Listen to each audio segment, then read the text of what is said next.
سن 35 ہجری سے 75 ہجری تک کی اسلامی تاریخ چند ایسے حنین حادثات سے پر ہے جن کے متعلق گزشتہ صدیوں میں بہت آنسو بہائے جا چکے ہیں اور جن کی یاد مستقبل میں بھی اشکوں اور آہوں کے بغیر تازہ نہ کی جا سکے گی۔ وہ تلوار جو خدا کے نام پر بلند ہوتی تھی اس زمانے میں خدا کا نام لینے والوں کے گلے کاٹتی رہی۔ یہ خطرہ روز بروز ترقی کر رہا تھا کہ مسلمان چند سال کے عرصے میں جس سرعت کے ساتھ اطراف عالم پر چھا گئے تھے کہیں اتنی ہی تیزی کے ساتھ سمٹ کر جزیرہ نمائے عرب میں محفوظ نہ ہو جائیں۔ اس زمانے میں کوفہ اور بصرہ طرح طرح کی سازشوں کے مرکز بنے ہوئے تھے۔ مسلمان اپنی ابتدائی روایات کو بھول کر جذبہ جہاد سے منہ پھیر چکے تھے۔ ان کے پیش نظر ذاتی اغراض و مقاصد کے لیے جدوجہد اور اپنی واجب اور ناواجب باتوں پر اڑ بیٹھنے کے سوا کوئی اور نظریہ نہ تھا۔ مسلمانوں کو پھر ایک مرکز پر لانے کے لیے ایک آہنی ہاتھ کی ضرورت تھی۔ صحرائے عرب میں ایک آتش فشاں پہاڑ پھٹا اور عرب و عجم میں بغاوتوں کی سلگتی ہوئی چنگاریاں اس آتش فشاں پہاڑ کے مہیب شعلوں کی لپٹ میں آ کر نابود ہو گئی۔ یہ آتش فشاں پہاڑ حجاج بن یوسف تھا، بے حد سخت گیر، بے رحم اور سفاک، لیکن قدرت صحرائے عرب کے اندرونی جنگوں کو ختم کر کے مسلمانوں کے تند گھوڑوں کا رخ مشرق و مغرب کے رزم گاہوں کی طرف پھیر دینے کا کام اسی سے لینا چاہتی تھی۔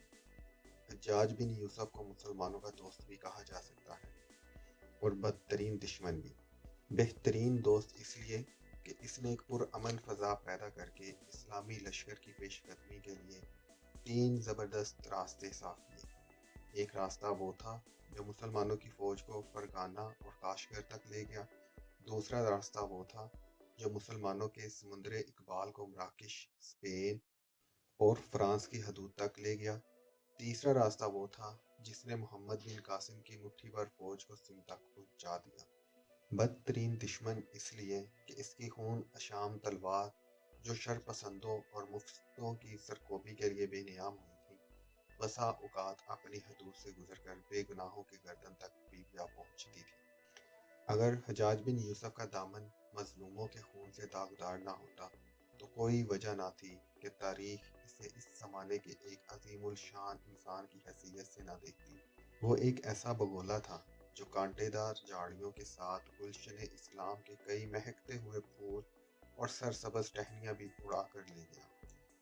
بہرحال اس کے عہد کا ایک حصہ بے حد المناک اور دوسرا بے حد خوشگوار تھا۔ وہ اس آندھی کی طرح تھا جس کی تیزی بعض سرسبز درختوں کو جڑ سے اکھاڑ ڈالتی ہے، لیکن جس کی آغوش میں چھپے ہوئے بادل برس کر ہزاروں سوکھی ہوئی کھیتیوں کو سرسبز و شاداب بناتے ہیں۔ سن 75 ہجری میں صحرائے عرب کی خانہ جنگیاں ختم ہو گئیں۔ مسلمان پھر ایک ہاتھ میں قرآن اور دوسرے ہاتھ میں تلوار لے کر اٹھے۔ اس زمانے میں حجاج بن یوسف کے نام کے ساتھ زید بن عامر کے نام کا چرچا ہونے لگا۔ زید بن عامر کی عمر 80 سال تھی۔ جوانی کے عالم میں وہ اس شاہ سواروں کے ہم رکاب رہ چکا تھا جو ایران کے کسریٰ اور شام و فلسطین میں قیصر کی سلطنت کو پائمال کر چکے تھے۔ جب بڑھاپے کی کمزوری نے تلوار اٹھانے سے انکار کر دیا تو اس نے ایران کے ایک صوبہ میں قاضی کا عہدہ قبول کر لیا۔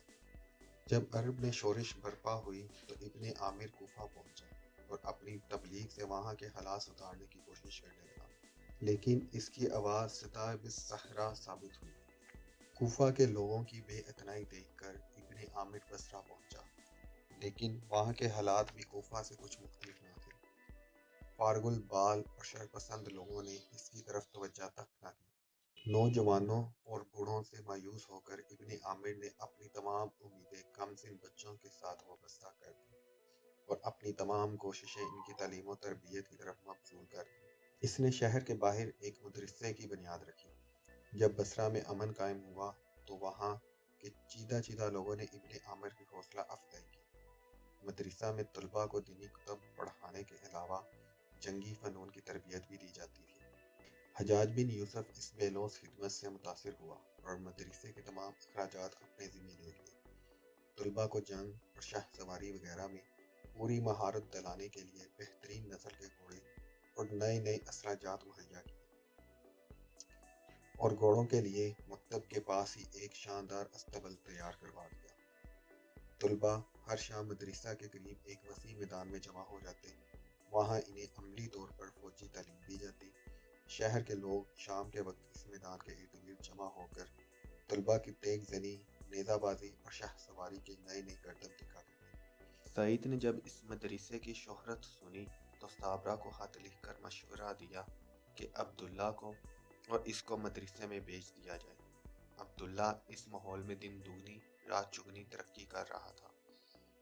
وہ جہاں تعلیم میں اپنے بہت سے ساتھیوں کے لیے قابل رشک تھا، وہاں فنون سپاہ گری میں بھی ایک امتیازی حیثیت حاصل کر چکا تھا۔ عبداللہ کو اس شہر میں آئے ابھی 2 سال ہوئے تھے کہ بصرہ کے بچے اور بوڑھے اس کے نام سے واقف ہو گئے۔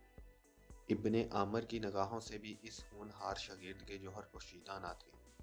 ایک روز دوپہر کے وقت ایک نو عمر لڑکا گھوڑے پر سوار شہر میں داخل ہوا۔ اس نووارد کے ہاتھ میں نیزہ اور دوسرے میں گھوڑے کی باگ تھی۔ کمر کے ساتھ تلوار لٹک رہی تھی، گلے میں حمائل اور پیٹھ پر ترکش بندھا ہوا تھا۔ کمان زین کے پچھلے حصے کے ساتھ بندھی ہوئی تھی۔ اس کی تلوار اس کے قد و قامت کے تناسب سے بہت بڑی تھی۔ کمسن سوار گھوڑے پر اکڑ کر بیٹھا ہوا تھا۔ ہر راہگیر اسے گور گور کر دیکھتا اور مسکرا دیتا، اور بعض ہنس بھی پڑتے۔ اس کے ہم عمر لڑکے اسے ایک دل لگی سمجھ کر اس کے ارد گرد جمع ہو گئے، اور تھوڑی دیر میں اس کے آگے پیچھے ایک اچھا خاصا ہجوم اکٹھا ہو گیا۔ لڑکوں نے اس کے لیے آگے بڑھنے اور پیچھے ہٹنے کا راستہ روک لیا۔ ایک لڑکے نے اس کی طرف اشارہ کرتے ہوئے بدھو کا نعرہ بلند کیا، اور تمام بدھو بدھو کہہ کر چلانے لگے۔ دوسرے نے ایک کنکڑ اٹھا کر اس کی طرف پھینکا۔ اب تمام لڑکوں نے کنکڑ پھینکنے شروع کر دیے۔ ایک من چلے نے، جو اس گروہ کا سرگنا معلوم ہوتا تھا، آگے بڑھ کر اس کا نیزہ چھیننا چاہا، لیکن نووارد نے نیزہ مضبوطی سے تھامے رکھا اور گھوڑے کی باگ کھینچ کر ایڑ لگا دی۔ گھوڑے کا سیخ پا ہونا تھا کہ تمام لڑکے ادھر ادھر ہٹ گئے۔ نووارد نے ٹولی کے رہنما کی طرف نیزہ بڑھا کر گھوڑا اس کے پیچھے لگا دیا۔ وہ بد حواس ہو کر بھاگ کھڑا ہوا۔ نووارد نے ہلکی رفتار سے اس کا تعاقب کیا۔ باقی لڑکے پیچھے پیچھے بھاگتے آ رہے تھے۔ چند عمر رسیدہ لوگ بھی یہ دلچسپ مناظر دیکھ کر اس جلوس میں شامل ہو گئے۔ آگے بھاگنے والے لڑکے کا پاؤں کسی چیز سے ٹکرایا اور وہ منہ کے بل گر پڑا۔ نووارد نے گھوڑے کی باگ تھام لی اور پیچھے آنے والوں کی طرف مڑ کر دیکھا۔ وہ اس سے چند قدم کے فاصلے پر کھڑے ہو گئے۔ اس گروہ میں سے مالک بن یوسف، ایک ادھیڑ عمر کا آدمی، آگے بڑھا۔ اس کا قد پست اور بدن چھریرا تھا۔ سر پر ایک بہت بڑا عمامہ تھا، اور اوپر کے دانت کچھ اس حد تک باہر نکلے ہوئے تھے کہ وہ مسکراتا ہوا معلوم ہوتا تھا۔ اس نے آگے بڑھ کر نووارد سے سوال کیا، تم کون ہو؟ مجاہد، کم سے لڑکے نے اکڑ کر جواب دیا۔ بہت اچھا نام ہے، تم بہت بہادر ہو۔ میرا نام نعیم ہے۔ تو تمہارا نام مجاہد نہیں؟ نہیں، میرا نام نعیم ہے۔ تم کہاں جاؤ گے؟ مالک نے سوال کیا۔ ابن عامر کے مکتب میں، وہاں میرا بڑا بھائی پڑھتا ہے۔ وہ لوگ اس وقت اکھاڑے میں ہوں گے۔ چلو میں بھی وہیں جا رہا ہوں۔ نعیم مالک کے ساتھ چل دیا۔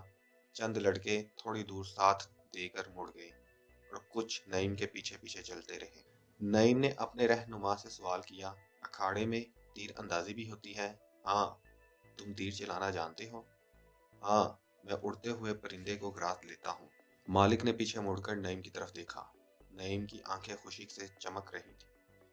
اکھاڑے میں بہت سے لوگ الگ الگ ٹولیوں میں کھڑے طلباء کی تیر اندازی، تیگ زنی اور نیزہ بازی دیکھ رہے تھے۔ مالک نے وہاں پہنچ کر نعیم سے کہا، تمہارا بھائی یہیں ہوگا۔ تم کھیل ختم ہونے سے پہلے اس سے نہیں مل سکو گے۔ فی الحال یہ تماشا دیکھو۔ نعیم نے کہا، میں تیر اندازی دیکھوں گا۔ مالک اسے تیر اندازوں کے اکھاڑے کی طرف لے گیا، اور دونوں تماشائیوں کی صف میں جا کھڑے ہوئے۔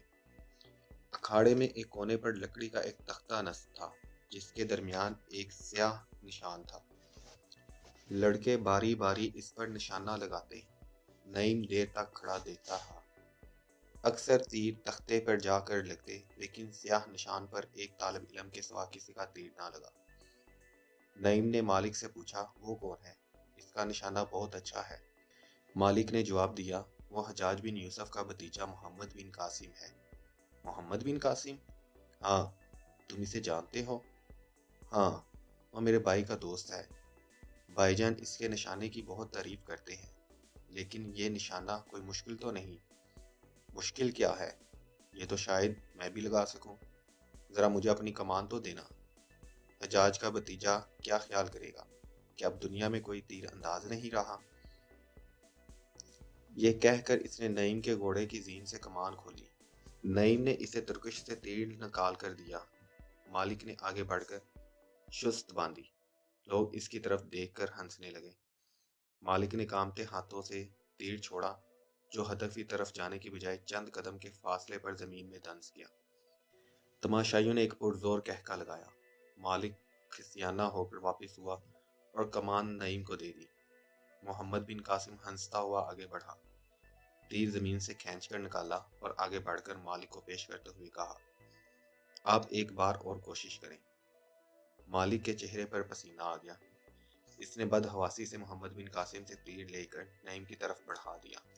مالک کی اس حرکت سے لوگوں کی توجہ نعیم کی طرف مبذول ہو گئی، اور وہ یکے بعد دیگرے کھسک کھسک کر نعیم کی طرف آنے لگے۔ محمد بن قاسم بددستور ہنستا ہوا آگے بڑھا اور نعیم کو مخاطب کر کے بولا، آپ بھی شوق فرمائیے۔ لوگ پھر ہنسنے لگے۔ نعیم نے اس کی طنز اور لوگوں کی ہنسی برداشت نہ کر سکا۔ اس نے جٹ سے نیزہ نیچے گاڑ دیا اور کمان میں تیر چڑھا کر چھوڑ دیا۔ تیر ہدف کے سیاہ نشان کے عین درمیان میں جا کر پیوست ہو گیا۔ مجمع پر ایک لمحہ کے لیے سکوت طاری ہو گیا، اور پھر ایک شور بلند ہوا۔ نعیم نے ترکش سے دوسرا تیر نکالا۔ تمام لوگ اپنی اپنی جگہ چھوڑ کر اس کے گرد جمع ہو گئے۔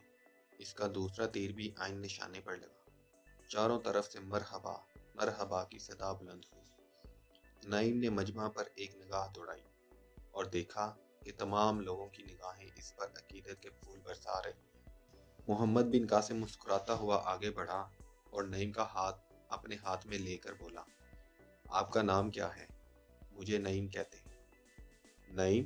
نعیم بن عبد الرحمن۔ تم عبداللہ کے بھائی ہو؟ ہاں۔ یہاں کب آئے؟ ابھی۔ عبداللہ سے نہیں ملے؟ ابھی نہیں۔ تمہارا بھائی نیزہ بازی یا شمشیر زنی کی مشق کر رہا ہوگا۔ تم تلوار چلانا جانتے ہو؟ میں بستی میں سیکھا کرتا تھا۔ تمہاری تیر اندازی دیکھ کر میں محسوس کرتا ہوں تم تلوار چلانے میں بھی کافی مہارت حاصل کر چکے ہوگے۔ آج ایک لڑکے کے ساتھ تمہارا مقابلہ ہوگا۔ مقابلے کا لفظ سن کر نعیم کی رگوں میں خون کا دور تیز ہو گیا۔ اس نے پوچھا، کتنا بڑا ہے وہ؟ تم سے کوئی زیادہ بڑا نہیں۔ اگر پھرتی سے کام لوگے تو اس سے جیت جانا تمہارے لیے کوئی بات نہیں۔ ہاں، تمہاری تلوار ذرا بھاری ہے، ذرا بھی بہت ڈھیلی ہے۔ میں ابھی اس کا انتظام کیے دیتا ہوں۔ تم گھوڑے سے اترو۔ محمد بن قاسم نے ایک شخص کو اپنی ذرہ خود اور تلوار لانے کے لیے کہا۔ تھوڑی دیر میں نعیم ایک نئی ذرہ پہنے اور ہاتھ میں ایک ہلکی سی تلوار لیے تمام تماشائیوں کی صف میں کھڑا ابن عامر کے شاگردوں کو تیغ زنی کی مشق کرتے دیکھ رہا تھا۔ اس کے سر پر یونانی وضع کے خود نے اس کا چہرہ تھوڑی تک چھپا رکھا تھا، اس لیے ان لوگوں کے سوا جو اس کی تیر اندازی سے متاثر ہو کر اس کے ساتھ چلے آئے تھے، کسی کو یہ معلوم نہ تھا کہ یہ کوئی اجنبی ہے۔ ابن عامر تماشائیوں کے گروہ سے الگ میدان میں کھڑا اپنے شاگردوں کو ہدایات دے رہا تھا۔ ایک لڑکے کے مقابلے کے لیے یکے بعد دیگرے چند لڑکے میدان میں نکلے، لیکن اس کے سامنے کسی کی پیش نہ گئی۔ وہ اپنے ہر نئے مد مقابل کو کسی نہ کسی داؤں میں لا کر ہار منوا لیتا۔ بلا آخر ابن عامر نے محمد بن قاسم کی طرف دیکھا اور کہا، محمد، تم تیار نہیں ہوئے؟ محمد بن قاسم نے آگے بڑھ کر دبی زبان میں ابن عامر سے کچھ کہا۔ ابن عامر مسکراتا ہوا نعیم کی طرف آیا اور اس کے کندھے پر پیار سے ہاتھ رکھتے ہوئے بولا، تم عبداللہ کے بھائی ہو؟ جی ہاں۔ اس لڑکے سے مقابلہ کرو گے؟ جی، مجھے اتنی زیادہ مشق نہیں، اور پھر وہ مجھ سے بڑا بھی ہے، کوئی حرج نہیں۔ لیکن میرا بھائی کہاں ہے؟ وہ بھی یہیں ہے، تمہیں اس سے ملائیں گے، پہلے اس کے ساتھ مقابلہ کر کے دکھاؤ۔ نعیم جھجکتا ہوا میدان میں آیا۔ تماشائی جو پہلے خاموش کھڑے تھے ایک دوسرے سے باتیں کرنے لگے۔ دو تلواریں آپس میں ٹکرائیں اور ان کی جھنکار آہستہ آہستہ بلند ہونے لگی۔ کچھ دیر نعیم کا مد مقابل اسے کم سن سمجھ کر فقط اس کے وار روکتا رہا، لیکن نعیم نے اچانک پینتھرا بدلا اور اس قدر تیزی کے ساتھ وار کیا کہ وہ اس کی غیر متوقع وار کو بروقت نہ روک سکا، اور نعیم کی تلوار اس کی تلوار پر سے پھسلی ہوئی اس کے خود سے ٹکرا گئی۔ تماشائیوں نے تحسین و آفرین کے نعرے بلند کیے۔ نعیم کے مد مقابل کے لیے یہ بات بالکل نئی تھی۔ اس نے غصے کی حالت میں چند وار شدت کے ساتھ کیے اور نعیم کو پیچھے دھکیلنا شروع کیا۔ چند قدم پیچھے ہٹنے کے بعد نعیم کا پاؤں ڈگمگایا اور وہ پیٹھ کے بل گر پڑا۔ نعیم کا مد مقابل فاتحانہ انداز میں تلوار نیچے کر کے اس کے دوبارہ اٹھنے کا انتظار کرنے لگا۔ نعیم غصے کی حالت میں اٹھا اور تیغ زنی کے تمام اصولوں کو نظر انداز کرتے ہوئے انتہائی تند و تیزی سے اس پر وار کرنے لگا۔ نعیم کو سپاہیانہ رسوم سے باہر جاتا دیکھ کر اس نے پوری طاقت کے ساتھ تلوار گھما کر وار کیا۔ نعیم نے یہ وار اپنی تلوار پر روکنے کی کوشش کی، لیکن تلوار اس کے ہاتھ کی گرفت سے نکل کر چند قدم دور جا گری۔ نعیم پریشان سا ہو کر ادھر ادھر دیکھنے لگا۔ محمد بن قاسم اور ابن عامر مسکراتے ہوئے آگے بڑھے۔ ابن عامر نے ایک ہاتھ اپنے شاگرد اور دوسرا ہاتھ نعیم کے کندھے پر رکھتے ہوئے نعیم سے کہا، آؤ تمہیں تمہارے بھائی سے ملوائیں۔ جی ہاں، کہاں ہے وہ؟ ابن عامر نے دوسرے لڑکے کو خود اتارتے ہوئے کہا، ادھر دیکھو۔ نعیم، بھائی بھائی کہتا ہوا عبداللہ سے لپٹ گیا۔ عبداللہ کو انتہائی پریشانی کی حالت میں دیکھ کر محمد بن قاسم نے نعیم کا خود اتار دیا اور کہا، عبداللہ یہ نعیم ہے، کاش یہ میرا بھائی ہوتا۔ صابرہ کے لال ابن عامر جیسے مشفق استاد کے سایہ میں ایک غیر معمولی رفتار سے روحانی، جسمانی اور ذہنی ترقی کر رہے تھے۔ مکتب میں عبداللہ کا نام سب سے پہلے آتا تھا، لیکن اکھاڑے میں نعیم سب سے اول رہتا تھا۔ محمد بن قاسم کبھی کبھی اکھاڑے میں آتا اور نعیم کو بعض باتوں میں اس کی برتری کا اعتراف کرنا پڑتا۔ محمد بن قاسم کو تیغ زنی میں زیادہ مہارت تھی۔ نیزہ بازی میں دونوں ایک جیسے تھے۔ تیر اندازی میں نعیم سبقت لے جاتا۔ محمد بن قاسم بچپن ہی میں اپنے آپ کو ان حصائل کا مالک ثابت کر چکا تھا جو بعض لوگوں کو ہر ماحول میں ممتاز رکھتے ہیں۔ ابن عامر کہا کرتا تھا کہ وہ کسی بڑے کام کے لیے پیدا کیا گیا ہے۔ عبداللہ اور نعیم کے ساتھ محمد بن قاسم کی دوستی کا رشتہ مضبوط ہوتا گیا۔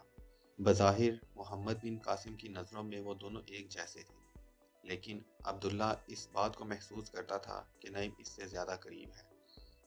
نعیم کو مکتب میں داخل ہوئے ابھی 8 مہینے گزرے تھے کہ محمد بن قاسم فارغ التحصیل ہو کر فوج میں شامل ہو گیا۔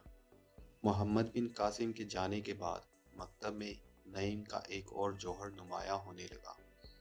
اس مدرسے کے طلباء ہفتہ میں ایک بار کسی نہ کسی موضوع پر مناظرہ کیا کرتے تھے۔ موضوع ابن عامر خود تجویز کرتے تھے۔ نعیم نے بھی اپنے بھائی کو دیکھا دیکھی اس مناظرے میں حصہ لیا، لیکن وہ پہلے مناظرے میں چند ٹوٹے پھوٹے جملے کہہ کر گھبرا گیا اور کھسیانہ سا ہو کر ممبر سے اتر آیا۔ لڑکوں نے اس کا مذاق اڑایا۔ ابن عامر نے اسے تسلی دی، لیکن وہ سارا دن مغموم رہا اور رات بھر بھی کروٹیں بدلتے گزارتی۔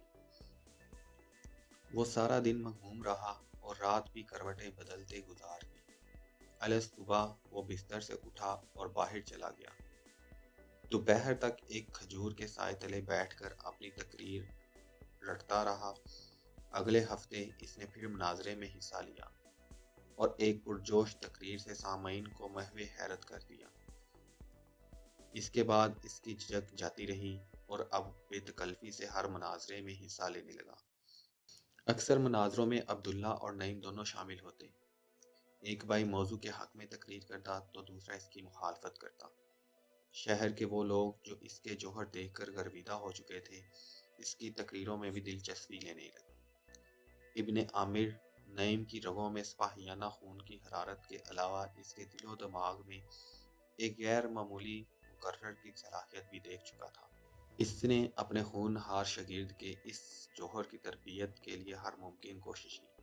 وہ چند تقریروں سے نہ صرف اپنے مدرسے کا بہترین مقرر سمجھا جانے لگا بلکہ بصرہ کی گلیوں میں بھی اس کی جادوئی بیانی کے چرچے ہونے لگے۔ ابن عامر کے شاگردوں کی تعداد میں آئے دن اضافہ ہو رہا تھا، لیکن اس کے بلند ارادوں کی تکمیل کے راستے میں بڑھاپا اور خرابی صحت بری طرح حائل ہو رہے تھے۔ اس نے والی بصرہ سے درخواست کی کہ مدرسہ میں ایک تجربہ کار استاد کی ضرورت ہے۔ والی بصرہ کو اس کام کے لیے سعید سے زیادہ، جو ان دنوں والی قبرص تھا، اور کوئی آدمی موزوں نظر نہ آیا۔ حجاج نے دربار خلافت میں درخواست کی اور وہاں سے سعید کو فوراً بصرہ پہنچ جانے کا حکم صادر ہوا۔ نعیم اور عبداللہ کو اس بات کا علم تھا کہ ایک نیا استاد آ رہا ہے، لیکن وہ یہ نہ جانتے تھے کہ وہ ان کا ماموں ہے۔ سعید قبرص کے ایک نو مسلم گھرانے کی لڑکی کے ساتھ شادی کر چکا تھا۔ وہ اپنی بیوی سمیت پہلے صابرہ کے پاس پہنچا اور چند دن وہاں رہ کر بصرہ چلا آیا۔ مکتب میں آتے ہی اس نے پوری تندہی سے کام شروع کر دیا۔ اسے یہ معلوم کر کے بے حد مسرت ہوئی کہ اس کے بہترین شاگرد اس کے اپنے بھتیجے۔ چند مہینوں بعد عبداللہ اپنی جماعت کے چند اور نوجوان طلباء کے ساتھ فارغ التحصیل ہو گیا۔ جب ان طلباء کو رخصت کرنے کا دن آیا تو ابن عامر نے حسب معمول الوداعی جلسہ منعقد کیا۔ والی بصرہ نے بھی اس جلسے میں شرکت کی۔ طلباء کو دربار خلافت کی طرف سے گھوڑے اور اسلحہ جات تقسیم کیے گئے۔ ابن عامر نے الوداعی خطبہ دیتے ہوئے کہا، نوجوانوں، اب تمہارا حوادث کی دنیا میں قدم رکھنے کا وقت آن پہنچا ہے۔ مجھے امید ہے کہ تم میں سے ہر ایک یہ ثابت کرنے کی کوشش کرے گا کہ میری محنت رائے گاہ نہیں گئی۔ مجھے اس وقت ان تمام باتوں کو دہرانے کی ضرورت نہیں جو تم سے کئی بار کہہ چکا ہوں۔ فقط اپنے چند الفاظ ایک بار پھر دہراتا ہوں۔ نوجوانوں، زندگی ایک مسلسل جہاد ہے، اور ایک مسلمان کی زندگی کا مبارک ترین فعل یہ ہے کہ وہ اپنے آقا و مولا کی محبت میں اپنی جان تک پیش کر دے۔ جب تک تمہارے دل اس مقدس جذبے سے سرشار رہیں گے، تمہیں اپنی دنیا اور آخرت دونوں روشن نظر آئیں گے۔ تم دنیا میں سربلند و ممتاز رہو گے اور آخرت میں بھی تمہارے لیے جنت کے دروازے کھولے جائیں گے۔ یاد رکھو، جب اس جذبے سے تم محروم ہو جاؤ گے تو دنیا میں تمہارا کوئی ٹھکانہ نہ ہوگا اور آخرت بھی تمہیں تاریک نظر آئے گی۔ کمزوری تمہارا دامن اس طرح پکڑ لے گی کہ تم ہاتھ پاؤں تک نہ ہلا سکو گے۔ کفر کی وہ طاقتیں جو مجاہدوں کے راستے میں ذروں سے بھی زیادہ ناپائیدار ہیں، تمہیں پتھر کی طرح مضبوط چٹانیں دکھائی دیں گی۔ دنیا کی عیار قومیں تمہیں مغلوب کر لیں گی اور تم غلام بنا دیے جاؤ گے اور اس تبدادی نظام کے اس ایسے طلسم میں جگڑ دیے جاؤ گے، تمہارے لیے اس سے نجات پانا ناممکن ہو جائے گا۔ تم اس وقت بھی اپنے آپ کو مسلمان تصور کرو گے، لیکن تم اسلام سے کوسوں دور ہوگے۔ یاد رکھو، صداقت پر ایمان لانے کے باوجود اگر تم میں صداقت کے لیے قربانی کی تڑپ پیدا نہیں ہوتی تو یہ سمجھ لینا کہ تمہارا ایمان کمزور ہے۔ ایمان کی پختگی کے لیے آگ اور خون کے دریا کو عبور کرنا ضروری ہے۔ جب تمہیں موت زندگی سے عزیز نظر آئے تو یہ سمجھنا کہ تم زندہ ہو، اور جب تمہارے شوق شہادت پر موت کا خوف غالب آ جائے تو تمہاری حالت اس مردے کی سی ہوگی جو قبر کے اندر سانس لینے کے لیے ہاتھ پاؤں مار رہا ہو۔ ابن عامر نے تقریر کے دوران ایک ہاتھ سے قرآن اٹھا کر بلند کیا اور کہا، یہ امانت آقائے مدنی صلی اللہ علیہ وسلم کو خدائے قدوس کی جانب سے عطا ہوئی، اور وہ دنیا میں اپنے فرض پورا کرنے کے بعد یہ امانت ہمارے سپرد کر گئے۔ حضور صلی اللہ علیہ وسلم نے اپنی زندگی سے ثابت کیا کہ ہم اس امانت کی حفاظت تلوار کی تیزی اور بازوؤں کی قوت کے بغیر نہیں کر سکتے۔ جو پیغام تم تک پہنچ چکا ہے، تمہارا فرض ہے کہ اسے دنیا کے کونے کونے تک پہنچا دو۔ ابن عامر اپنی تقریر ختم کر کے بیٹھ گیا اور حجاج بن یوسف نے مسئلہ جہاد کو ایک فصیح و بلیغ انداز میں بیان کرنے کے بعد اپنی جیب سے ایک خط نکالتے ہوئے کہا، یہ خط مرو کے گورنر کی طرف سے آیا ہے۔ وہ دریائے ہیجو کے عبور کر کے ترکستان پر حملہ کرنا چاہتا ہے۔ اس نے اس خط میں مزید فوج کا مطالبہ کیا ہے۔ میں فی الحال بصرہ سے چند دنوں تک 2000 سپاہی روانہ کر رہا ہوں۔ تم میں سے کون ہے جو اپنے آپ کو اس فوج میں شریک کرنے کے لیے پیش کرتا ہے؟ اس پر تمام طلباء نے ہاتھ بلند کر دیے۔ حجاج نے کہا، میں تمہارے جذبہ جہاد کی قدر کرتا ہوں، لیکن اس وقت میں صرف فارغ تحصیل طلباء کو دعوت دوں گا۔ میں اس فوج کی قیادت اسی مدرسے کے ایک ہونہار طالب علم کے سپرد کرنا چاہتا ہوں۔ میں عبداللہ عبد الرحمن کے متعلق بہت کچھ سن چکا ہوں، اس لیے میں یہ خدمت اس کے سپرد کرتا ہوں۔ آپ میں سے جو نوجوان اس کا ساتھ دینا چاہیں 20 دنوں میں اپنے گھروں سے ہو کر بصرہ پہنچ جائیں۔